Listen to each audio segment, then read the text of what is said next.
قسما بالله انهم جينا لبلد الاردن للاعتذار، جينا ارجع بيتي. وقسما برب الكعبه اول مره بحلف في بث انه انا جيت بدي بيتي. شخص انا هي السيئه، انا السيئه، انا الغلطانه، انا السيئه، وانا شتمت ما طلعت قلت ولا شيء. في الاصل بظل وبقعد انا بنت. طيب انا بنت بغلط، الرسول صلى الله عليه وسلم يغلط، ليش دايما بظل انا هي المرة، انا هي السيئة، انا سيئة، انا غلطت. يعني ربي سبحانه وتعالى يغفر. بيطلعوا بكره بيقولوا تستعطف في المتابعين، بيطلعوا بكره بيقولوا راني بنام كل يوم في المستشفى، بيطلعوا بكره بيقولوا بتستعطف في المتابعين. قسما بالله يا جماعه اني مش راح اسكت على ولا شيء، لانه الانسان اللي فيه مكفيه خلص. لا بدي استعطف ولا متابعين ولا بدي دعم. ضحى من الاخير ولا بدها متابع، البيت تبعي وخرب. ليش دخلت المستشفى؟ داعم يحكي علي وزوجي يضحك هو وياه. ليش دخلت ليه دخلت المستشفى؟ بتحب الدراما وضعيفة بتحب الدراما، ليش دخلت المستشفى؟ مش عايشين اللي عايش فيه، خلص وصلت لهون ولهلا ومش طالعة ولا شيء. لو بحكي ربع من اللي صارني لكل السوشيال ميديا تيجي معايا، والله ما بدي استعطاف وببكي، والله ما بدي ارجع. انا كضحى ما بدها ترجع، قسما برب الكعبه ضحى ما بدها ترجع، بس ارحموني. انا بنت خلص، ارحموها البنت شوي.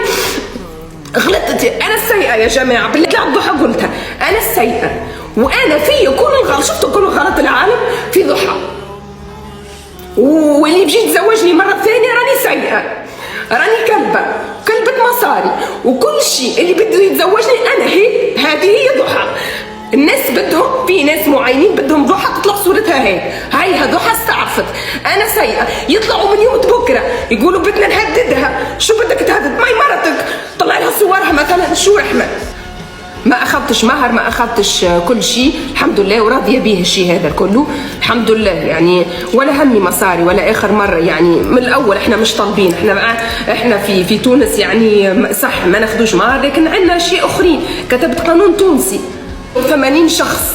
لو ميكس جد بيحب ضحى، لو ميكس جد بيحب ضحى وبيحب البنت دي تكمل حياتها مرتاحه، الموضوع يتسكر من هلا.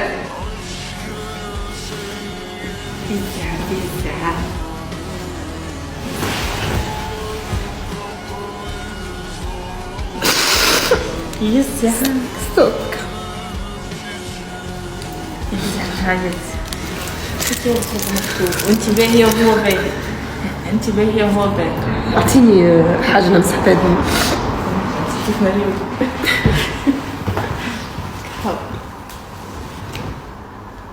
جماعه وبالله لا تغلطوا على ميكس، ترى والله يعني مش بكرهه.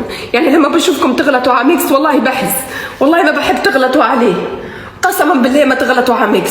اذا بتحبوا ضحى واذا حاسين على ضحى بالله لا تغلطوا على ميكس. من يوم بكره ميكس طيب وضحى طيبه، واتركوا الموضوع للقدر، اتركوا الموضوع للقدر. والله الولد انه تعبان مش معناها دراما، والله انه زاد هو تعبان، لكن خلص يعني مكتوب. وحتى حماتي الناس الكل تقول ضحى شتمت حماتها. طول حياتي انا بطلع اشكر في حماتي، طول حياتي انا بطلع احكي عليها، حتى لو كان سوء تفاهم بتضل زي امي، بتضل المرة هذيك زي امي. ولو تغلط بقدم لها الاعتذار قدام واحد 100 شخص. انا اسفه على كل مره يمكن صار في سوء تفاهم، صار اشي، بتضلي انت امي، بتضلي عملتي معي كان الخير. كلهم مريض، كل العائله ما شفت منها كان الخير. واذا انا غلطت انا اسفه، هيني طلعت اعتذرت، مش بالتهديد يا جماعه. ترى ما ميكس ما عنده يعني ما عنده علي ولا شيء، بس خلص يعني خلي الموضوع ينتهي بالحب والموده. ليش ما يكونوش اول ضحى وميكس اول اثنين تحبوا بعض في التيك توك؟ صح، خليهم يكونوا اول اثنين اتطلقوا وقعدوا مع اصحاب مع بعض.